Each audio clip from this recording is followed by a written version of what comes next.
The city is dead. I walk through the ruins, boots crunching against brittle glass. The sky is an unmoving smear of gray, the sun a dull white circle behind the smoke. The wind doesn't blow anymore.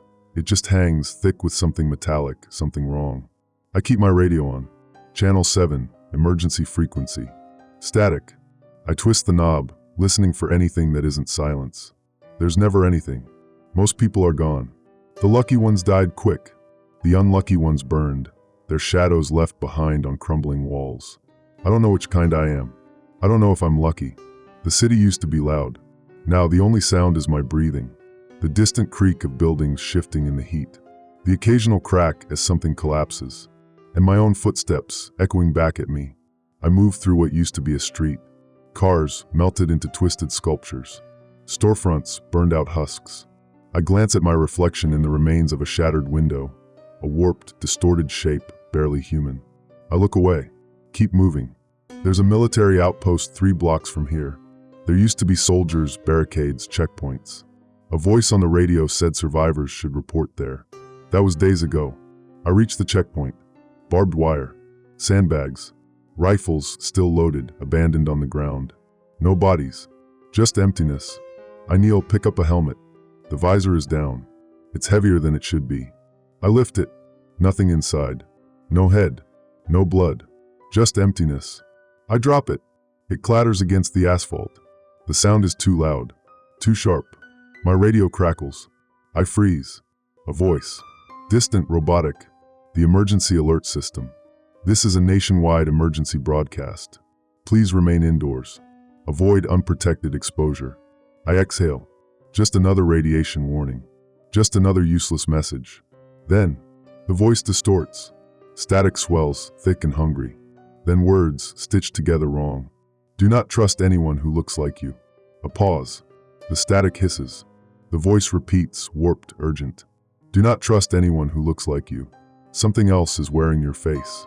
The radio goes silent. I stand there, breathing too fast. The city is still empty. Still quiet. I should turn the radio off. I don't. Instead, I glance around. The checkpoint is deserted. The sky is unmoving. I look at the windows of a building across the street. I see my reflection. No, not a reflection. Someone is standing there, watching me. They're too far away to see clearly, but I know. The shape of them, the way they stand. It's me. A cold wave crashes through me. My throat locks up. I don't move. They don't move. The silence stretches, thick and endless. Then slowly, deliberately, they tilt their head. I turn, walk away, force myself not to run. My radio crackles again. Do not let them speak to you. Do not answer. They will learn. The voice is warped, stitched together from other broadcasts, other words. I grip the radio. Keep walking. In the reflection of a broken streetlight, the figure moves. They are following me. I don't run. Running means fear. Running means prey.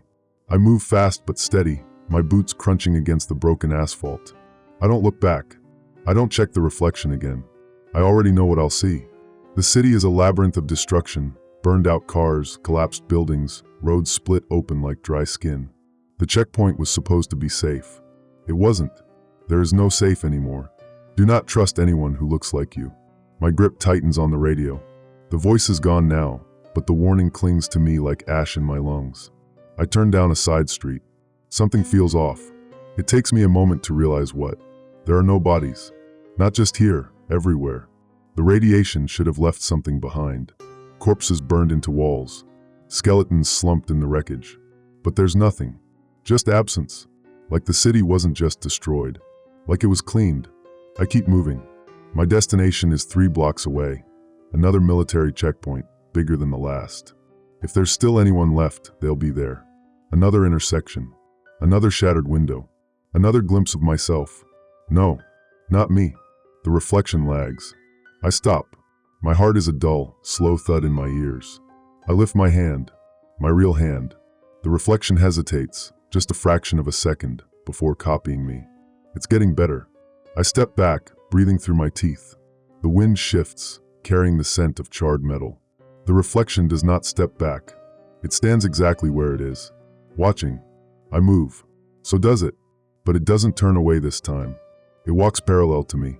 A cold weight settles in my chest. I take a side street. The buildings lean inward, skeletal remains of what used to be apartments, stores, lives. Their windows are black, empty. I don't look at them. If I don't look, it's not real. Ahead, movement. I freeze, my pulse spiking. A figure stumbles through the wreckage, dragging something behind them. Not me. Someone else. A survivor. I open my mouth to call out. Do not let them speak to you. The radio's warning echoes in my head. The survivor stops.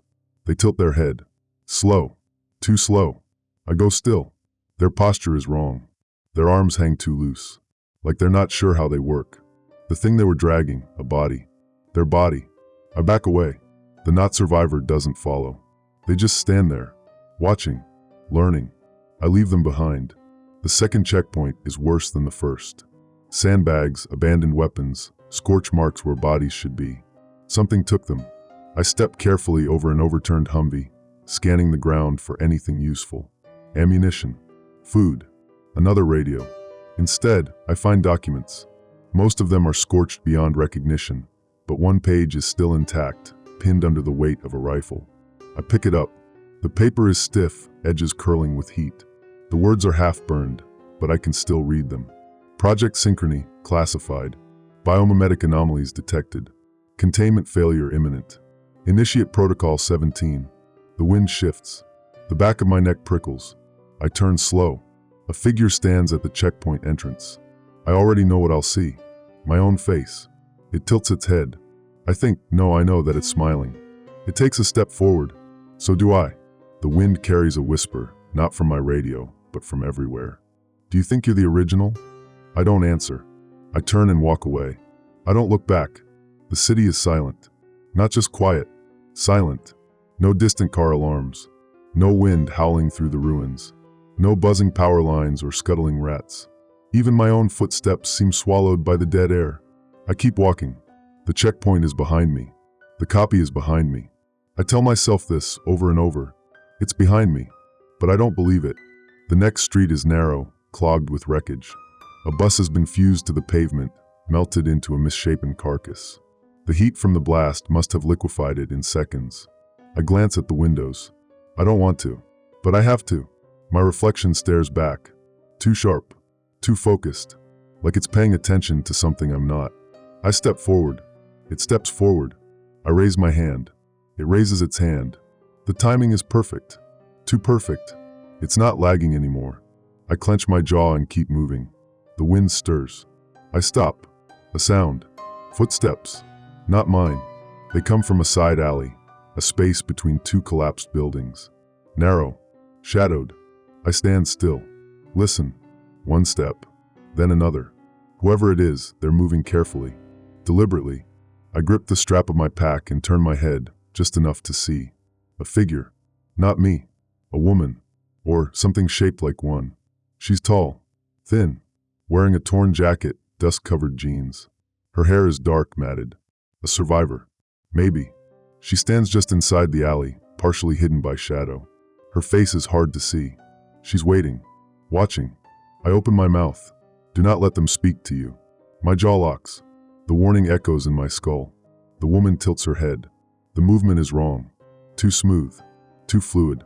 Like she isn't moving her muscles. Like she's shifting from one position to the next, without the steps in between. I don't move. Neither does she. Then, she lifts her hand. Not a wave. Not a threat. A test. I watch. She holds the gesture, fingers slightly curled, palm facing in. I don't react. She lowers her hand. Then slowly, carefully, deliberately, she lifts it again. The same motion. The exact same angle. Like she's repeating a script. I swallow. Step back. She copies me. I step again. She follows. Not forward. Not toward me. She matches my distance. Mirroring. I exhale slow. My fingers tighten around my radio. Testing me. Learning. I turn and walk away. 10 minutes later, I find another checkpoint. This one is worse than the last. No blood. No bodies. Just uniforms. Helmets. Boots. Left behind like mold. Like something stepped out of them. The wind picks up. The abandoned gear shifts, rustling against the pavement. The sound makes my skin crawl. I scan the area. There's a small office ahead, half collapsed, door hanging off its hinges. I step inside. The air is wrong. Heavy. Stagnant. Like something was here, but isn't anymore. There's a desk covered in dust. A single chair. A filing cabinet tipped on its side. And a mirror. I stop. It's old. Framed in metal, cracked through the center. I see myself. I see only myself. No lag. No mirroring. Nothing wrong. I exhale. Almost laugh. Maybe I'm just. The door creaks. I freeze. The mirror shifts. The crack widens. No, not the crack. The mouth in the reflection. I turn. The doorway is empty, but my reflection is still facing me. I don't move. It doesn't move. Then slowly, it tilts its head. Too far. Way too far. I stumble back. My boot scuffs against the floor. The sound echoes. The reflection grins. I bolt. I don't stop until I reach the subway entrance. The air is thick with dust. The stairs lead downward, swallowed in black. I hesitate. Above ground is wrong. Below could be worse. The radio crackles. A voice distant. Garbled. Do not answer. They will learn. The same warning. Repeating. The same voice. My voice. A whisper from the dark. Are you afraid? I step into the subway. The subway is colder than it should be. The air above was thick with heat, the remnants of whatever blast had gutted the city. But down here, the temperature is wrong, stale dead. I move carefully. My boots scuff against old tile, breaking the silence. No hum of electricity. No distant rumble of a train. No rats. The tunnel should be infested with them by now, but they're gone too. The world is empty. Except for me. Except for them. The entrance collapses behind me. Not naturally. A sound, a deep, grinding shift. Metal groaning. Concrete buckling. Then silence. I whirl around. My flashlight beam carves through the dark. A wall of rubble seals the way out. Trapped. I exhale through clenched teeth. The air feels thicker, like I've stepped into something's throat, something that is waiting to swallow. I turn back toward the tunnels. No choice now. Keep moving. The walls are lined with old advertisements.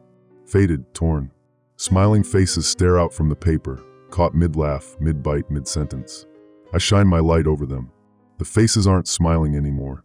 The ink has warped, twisted. Mouth stretched too wide. Eyes blackened. It's just damage. Just decay. Just coincidence. I don't believe that. I keep walking. The first body I find is wrong. Not a skeleton. Not a corpse. A skin. It's empty. Laid out on the subway platform like a discarded suit. Clothes still on. Hands folded neatly. Face slack, expressionless. No blood. Just absence. I kneel beside it. The skin is intact. No tears, no slashes. Like it was peeled away in one perfect motion. The hair is still attached. The eyelashes. The lips. I swallow hard. Something stepped out of this. And it's still walking around. I move deeper into the tunnels. The walls feel closer. The dark feels thicker. My flashlight catches movement. I freeze. A figure stands just beyond the beam's reach. Still. Motionless. Watching.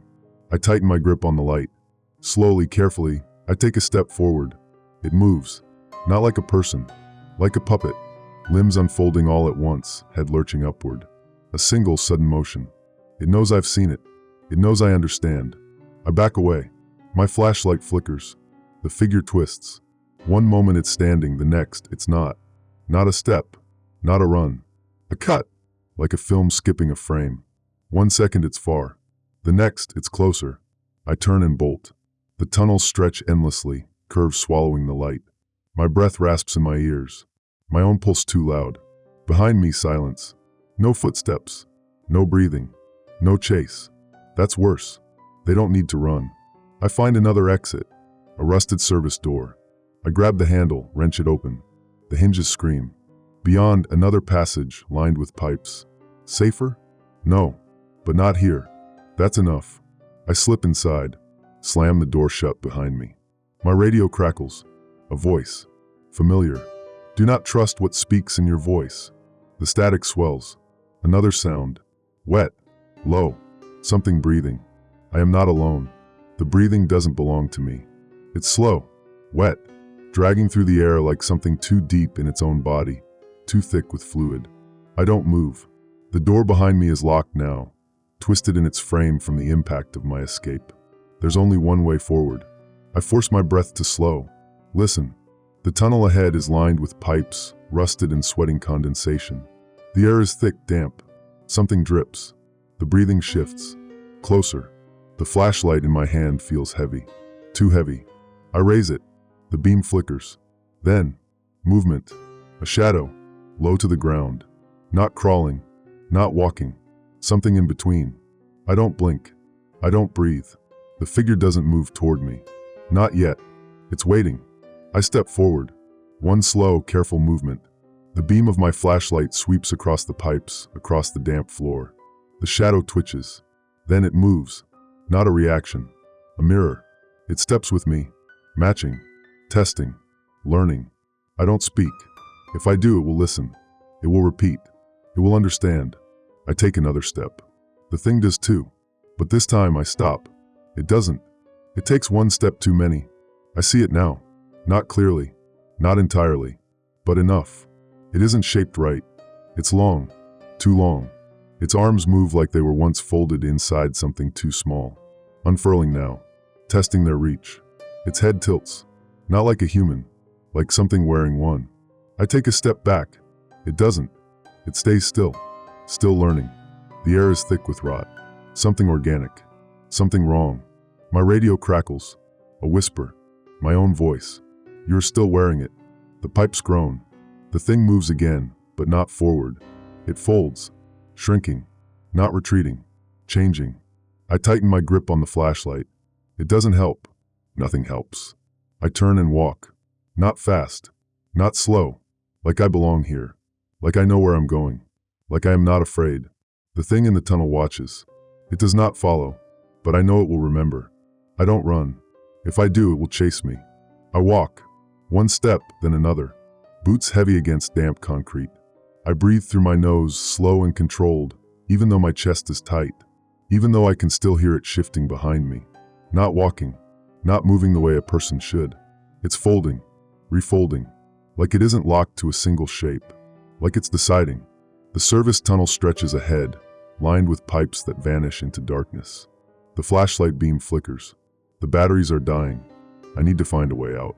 I pass rusted maintenance doors, some sealed shut, others left gaping. The air inside them is wrong. Stale. Still. Like whatever was inside stepped out and didn't leave. The radio crackles. Not static. A voice. My voice. Don't stop walking. It's not real. I don't respond. You're almost there. My stomach knots. I don't know where I'm going. But it does. Turn left. A junction appears ahead. A split in the tunnel. Left or right. Turn left. I don't move. The radio hums, crackling like someone on the other end is shifting, breathing. I can see you. I tighten my grip on the flashlight. My voice on the radio. But not me. Never me. I turn right. The static screeches. The air changes. Like something realized. Like something is correcting. The pipes groan, metal straining. A deep, wet creak. Then silence. I don't look back. The right tunnel slopes downward. The walls are lined with grime. Water pools along the edges, black and still. My reflection stares up at me. The surface doesn't ripple when I step through it. It blinks. I don't. I keep walking. Further ahead, an old security gate. Half rusted, bent in places. I grip the bars, testing them. They groan, stiff with time. I push harder. A sharp noise cuts through the tunnel. Not metal. Not static. Laughter. I freeze. It's faint, distant. But not human. Not entirely. It sounds like me. But wrong. Like something rehearsing. Practicing. I shove the gate. It wrenches open, metal screaming. I step through, boots scraping against damp stone. The tunnel changes. The walls widen. The ceiling rises. Something feels off. Not underground. Not anymore. I move forward. I keep moving. Behind me, footsteps. Mine. Or something trying. A doorway appears ahead. Heavy steel. Slightly open. Beyond it, a dim glow. Not fire. Not electricity. Something else. I reach it. Place a hand against the cold metal. Push. The door swings inward. And I see it. The room beyond is massive. Walls lined with screens. Dozens. Hundreds. Each one playing something different. Street cameras. Security feeds. Abandoned cities. And faces. My face. Not just one. Thousands. Each screen showing a different version of me. Some looking into cameras. Some sitting in empty rooms. Some staring directly at me. I step back. The static hum returns. You shouldn't have come here. I turn. A figure stands in the doorway. Me. But not me. Its head tilts. Then it smiles. It's been waiting. It smiles. I don't. The thing in the doorway watches me with my own face, my own eyes. But they are too still, too focused. Like it isn't blinking because it doesn't need to. The static from the screens hums through the air, low and crawling. My image flickers across every one, shifting in small ways. Some versions of me are blinking. Some are not. Some are smiling back. The figure steps forward. I don't move. It takes another step. Then another. Not rushing. Not attacking. Testing. It wants to see what I'll do. My grip tightens around the flashlight. The beam wavers, catching glimpses of it in the dim glow of the screens. Its clothes are mine. Identical. But they don't sit right. Like it put them on wrong. Like the seams don't match the body underneath. It raises its hand. A slow, careful gesture. The same one the woman in the alley did. Fingers slightly curled, palm facing in. A test. I don't move. It tilts its head. Then it lowers the hand. And lifts it again. The exact same motion. Exactly the same angle. Like it is repeating a script. Like it is waiting for me to copy it. I don't. The thing's expression flickers. Something in its eyes adjusts. I was supposed to follow. I didn't. The screens behind me shift. They are watching. But not just me. A new image appears. Something else. A room, not this one, but similar. Another person inside. Another me. Except this one is seated. Head bowed. Still. Then, its head snaps up. Its eyes are wrong. Not human. And I realize, the screens aren't showing me. They are showing things that look like me. All of them. Watching. Waiting. I take a step back. The thing in front of me grins. The radio crackles. My voice. Do you understand now? The static stretches, thin and warping. You are the last one. The weight of the words sinks in. The last one. The last real one. Every screen around me is filled with reflections. Echoes. Copies. They don't belong to me. They belong to them. The thing lunges. No hesitation. No transition. One moment it is standing still. The next it is here. A cut in reality. A skipped frame. I barely move in time. I hit the floor, scrambling back as it folds toward me, limbs shifting, adjusting, correcting. The smile remains, as if it already knows this moment is meaningless. It is inevitable. I push myself to my feet. Turn. Run. The hallway outside is tight, the air thick with something I can't name. A weight in my lungs. The radio hisses in my hand. There is nowhere else to go. I don't stop. The tunnel bends ahead. I take the turn too fast, nearly slipping. And then I see it. The door. A single exit. A way out. I sprint. My boots slam against the floor, heartbeat roaring in my ears. The sound of myself behind me. Not footsteps. Not breathing. Just something moving the way I move. Faster. I hit the door hard. It doesn't budge. I slam my weight against it. The metal groans. The thing behind me doesn't slow. The air warps. A whisper, my own, just behind my ear. You were not supposed to see this. I twist the handle. It gives. The door rips open. I fall forward. Out. Into the dark. I hit the ground hard. The air rushes from my lungs. My head spins. Above me the door swings shut. The weight in the air vanishes. The static stops. Everything is still. I push myself up. The world is dim. Not underground. Not inside. But wrong. I turn. And realize, I'm back on the street. But the city is not the same. It is empty. Completely empty. No bodies. No ruins. No signs of what was before. Only silence. And my own reflection in a shattered window. Watching me. Smiling. I stand in the street, breathing hard. The silence is absolute. The air feels wrong. Not heavy, not thick, just absent. Like everything that should make a place real has been pulled away. No wind. No distant hum of the world continuing. Just stillness. And me. I turn slowly, scanning the empty buildings. They are intact. Unburned. Windows unshattered, doors closed neatly. But wrong. No movement behind glass. No sound from alleyways. No people. It isn't abandoned. It's vacant.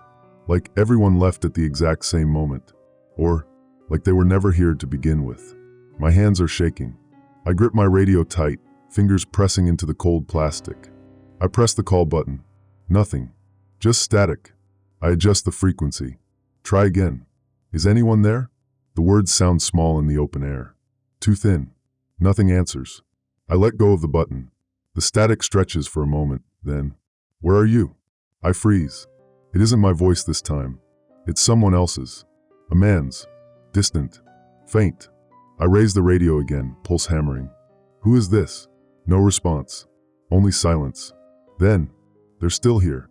The words are calm. Flat. Then the static cuts off, like someone just stopped existing on the other end. I turn in a slow circle, watching, listening.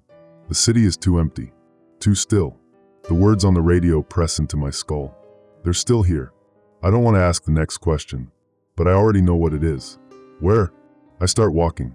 Not fast, not slow, just moving. It doesn't feel like I should be here, like I'm in a place that doesn't want to be seen. I pass a diner, a laundromat, a corner store, all untouched. Everything left as if people had just stepped away. Plates still sitting on counters, clothes still inside machines mid-cycle. The glow of a freezer light humming behind the glass, and not a single human shape. But I feel watched. A screen flickers in the window of an electronics shop, the only screen that's on. I stop. The reflection in the glass stops, too. For a moment, I almost believe it's mine. Then, it blinks. I don't. I take a step back. It doesn't. The delay is wrong. A half second too slow. A hesitation like something is learning in real time. My stomach twists. Then, it smiles. The shape of my own face, twisting slightly too wide. I turn away, and I start running. The silence of the city is vast. Too vast.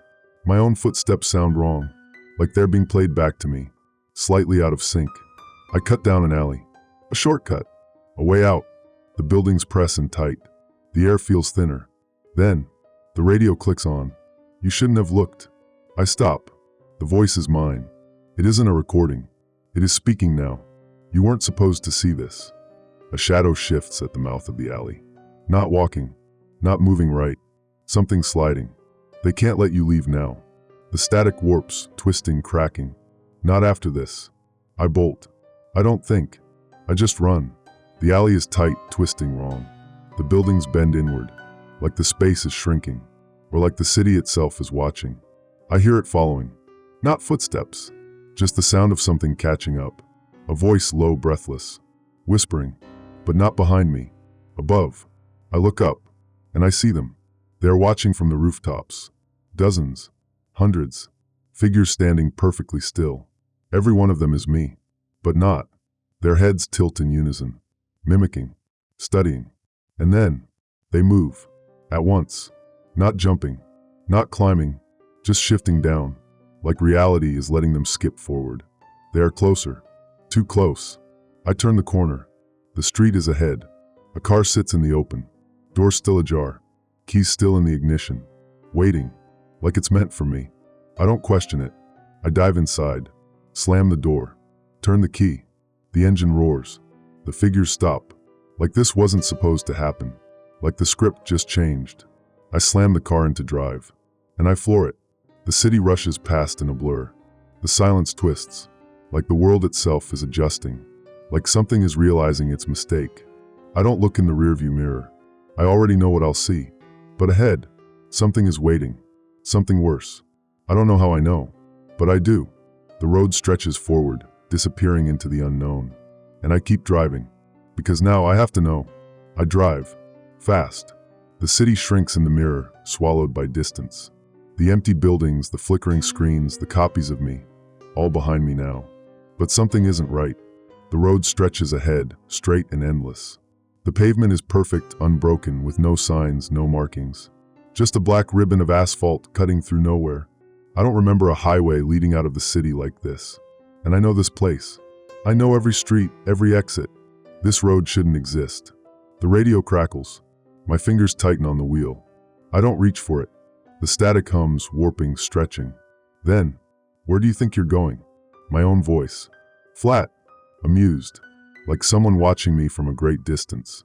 Like they already know the answer. I don't respond. I grip the wheel, knuckles white.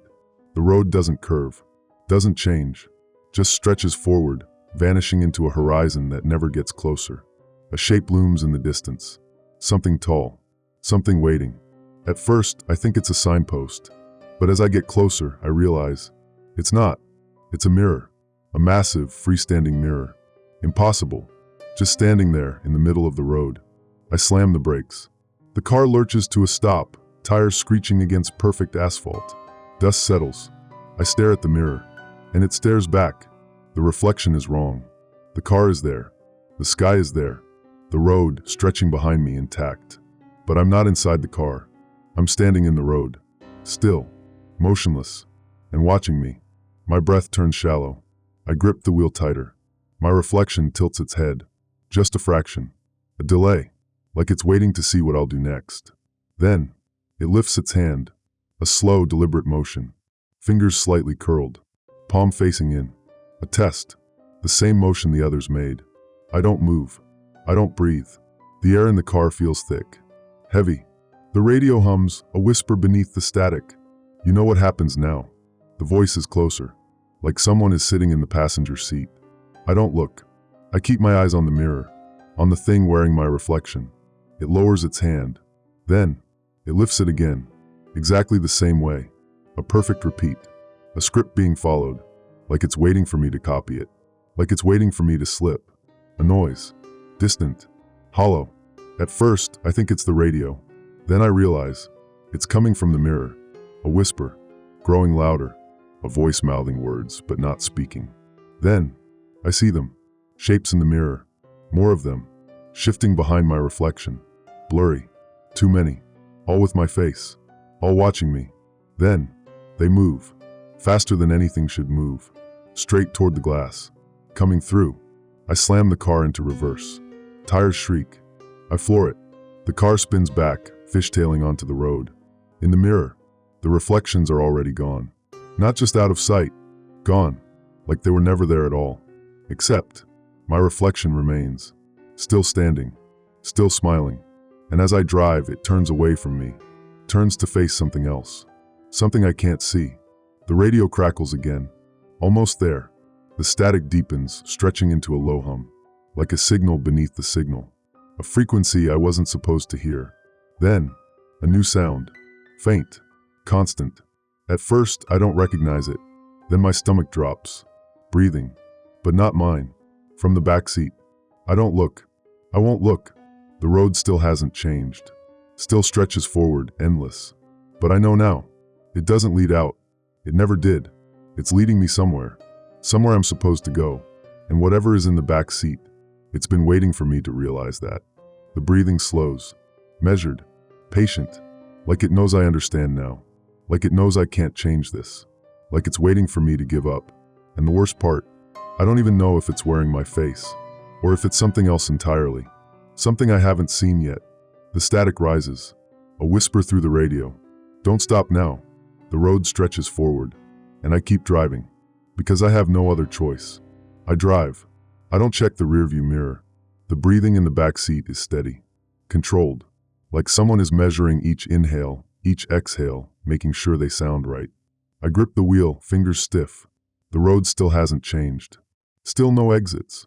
No signs. Just forward. Somewhere I'm supposed to go. The radio crackles. You're almost there. The voice is different this time. Not mine. Not distorted by static.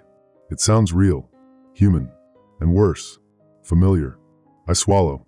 Press the call button. Who is this? Silence. Then, you don't recognize me? Something in my chest tightens. Because I do. Somewhere, deep in my memory. A voice I haven't heard in years. Keep driving. I don't respond. Because I don't know if I want to hear what comes next. The air changes. Not the temperature. Not the smell. Something deeper. The road wants me to notice. The sky is too dark now. Not night. Not a storm. Just a vast, empty black stretching in every direction. A space where nothing exists. And in the distance, I finally see it. The end. A structure rises on the horizon. At first, I think it's a building. Then I realize, it's a mirror. Bigger than anything I've ever seen. Stretching miles into the sky. And I am driving straight toward it. The breathing in the back seat stops. Then, a voice. It's time. Not from the radio. From behind me. Close. Right behind my ear. I don't move.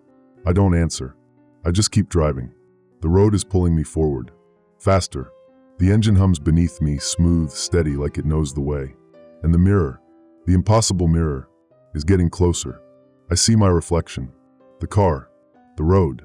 But nothing else. The world behind me is missing. The city. The empty buildings. The figures wearing my face.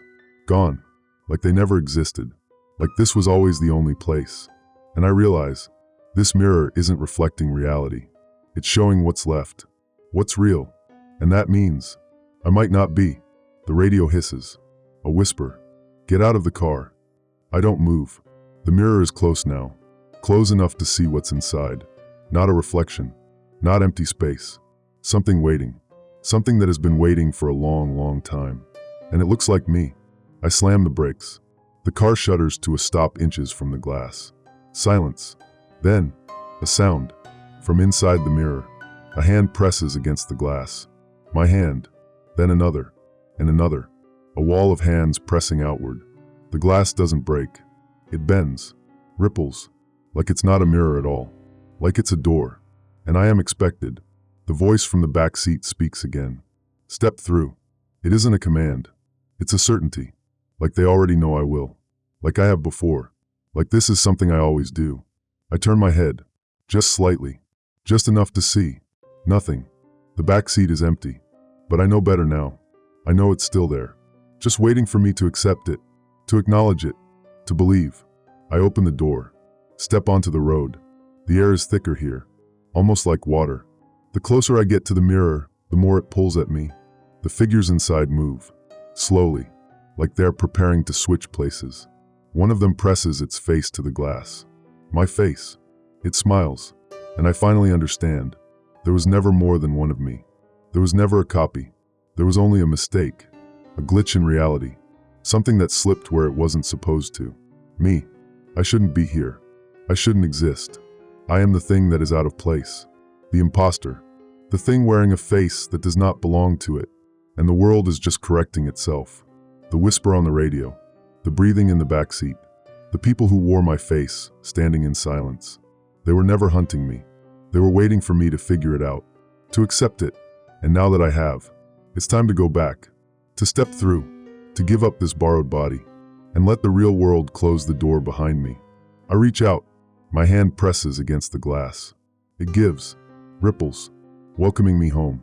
The thing inside smiles. And I smile back. Because now I understand. I take a breath. I step forward. And I let the world fix its mistake. The car stays on the road, engine running. The mirror is gone. The road is empty. And there is no one left to drive.